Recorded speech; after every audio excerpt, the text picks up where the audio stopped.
რეკლამის შემდეგ ჩვენი პირდაპირ ეთერში განვაგრძობთ მუშაობას. 2 აპრილი აუტიზმის საერთაშორისო დღეა. ამ თარიღს წელს საქართველოში სპეციალური სამკერდე ნიშნობით პირველად აღნიშნავენ.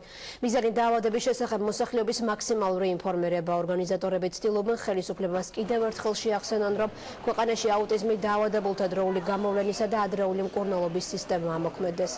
გაეროს გენერალური ასამბლეის მიერ დაწესებული საერთაშორისო თარიღის აღსანიშნავად დღეს რუსთაველისა და მარჯანიშვილის მეტროსადგურებთან, ასევე ზოოპარკსა და მთაწმინდის პარკში აუტიზმის დღის აღნიშნული სიმბოლოებით მოხატული ბურთები გაუშვეს.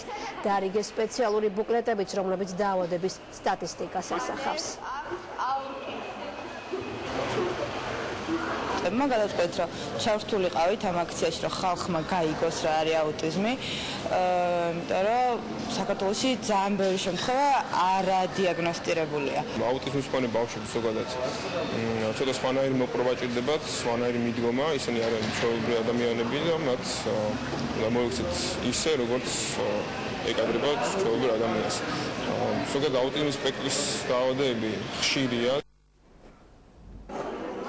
აუტიზმის დღე აღნიშნეს ეროვნულ ბიბლიოთეკაშიც. დაავადებასთან ბრძოლის ქართულმა საზოგადოებამ საკუთარი ვებგვერდის პრეზენტაცია მოაწყო. მოგვიანებით კი სტუმრებს აუტიზმთან ბრძოლის სტრატეგიული გეგმა წარუდგინა. პრეზენტაციაში ჯანდაცვის მინისტრი, არასამთავრობო ორგანიზაციების წარმომადგენლები და დიპლომატები დაესწრნენ.